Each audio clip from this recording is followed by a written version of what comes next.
денеска објавуваме голем скандал во Министерството за земјоделство, шумарство и водостопанство. Илија Србиновски, поранешен пратеник на ВМРО-ДПМНЕ и актуелен раководител на подрачната единица на Министерството за земјоделство, шумарство и водостопанство во Битола, скандалозно ја злоупотребува државната функција. Семејството Србиновски буквално го има освоено министерството. Таткото Илија, заедно со синот и снаата, се вработени во оваа институција, а сопругата Слободанка, која е собственик на фирмата Иза Десил, добива 45 хектари државна земјоделска земја под концесија. Случајот на Илија Србиновски е класичен пример на злоупотреба на државните институции во партиски цели. Ете како Никола Груевски ги наградува своите први јуришници, преку вработувања, високи субвенции и доделување на огромна државна земјоделска земја под концесија, за да може преку нив да ги уценува земјоделците. До сега овие функционери не се гонеа кога го прекршуваат законот, не сносат последици за судирни интереси, ниту кривично одговараат за сторените дела. А докази има. Еве го договорот, кој е еклатантен пример за кршење на законот за земјоделско земјиште, според кој не смее да се врши размена на државна земјоделска земја со меѓусебна непосредна спогодба меѓу двајца закупци, како во овој случај ЗИК Пелагонија и фирмата на сопругата на Србиновски. Десил, тие се договориле да си разменат вон законската постапка 10 хектари земја.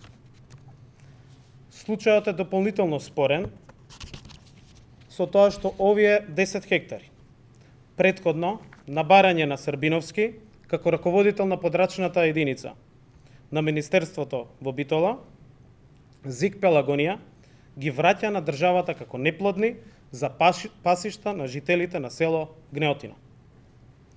Но наместо жителите да го напасуваат добитокот, површините ги зема фирмата на сопругата на Србиновски. Така во записникот за воведување на владение, на левата страна е потпишан сопругот Илија Србиновски како претседател на комисијата, а на другата страна сопругата Слободанка Србиновска. Ова представува кршење на Законот за спречување на корупција, член 22, и представува класичен пример на судирни интереси.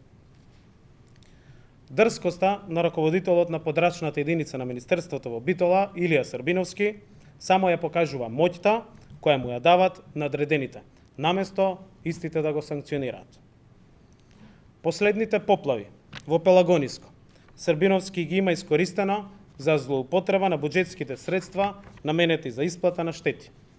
Според проценката на комисијата на општина Новаци, проценетата штета за исплата на фирмата на сопругата на Србиновски е најголема од сите.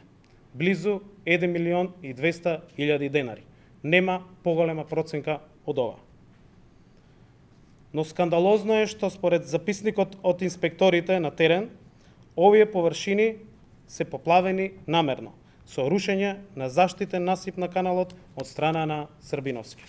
Ова е записникот.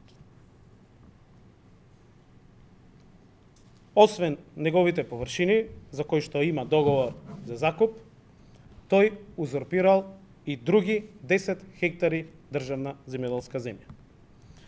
Дополнително испитуваме колку точно земја обработува семејството Србиновски, колку субвенции има добиено и што се има искористено од програмите на владата. Ова не е единствен случај. Земјоделците постојано реагираа на притисоците што ги трпат за време на избори и уцените токму од вакви локални моќници. Работиме и на други случаи, кои се однесуваат на актуелни пратеници од редовите на ВМРО-ДПМНЕ, председатели на комитети, државни функционери, раководители на подрачни единици и луѓе блиски на власта, кои одработуваат за Груевски за време на изборите. Затоа сме овде. Ја оправдуваме нашата основна цел со влегувањето во институциите на државата, да бидеме контролори и да спречиме на тамошна злоупотреба на државните функции за партиски и изборни цели. Вистината мора да излезе на виделина, а сите што го прекршиле законот да одговараат. Промените кои што ќе ги донесе СДСМ ќе значат честна, одговорна и транспарентна влада која што ќе работи во интерес на сите граѓани. Благодарам. Прашања?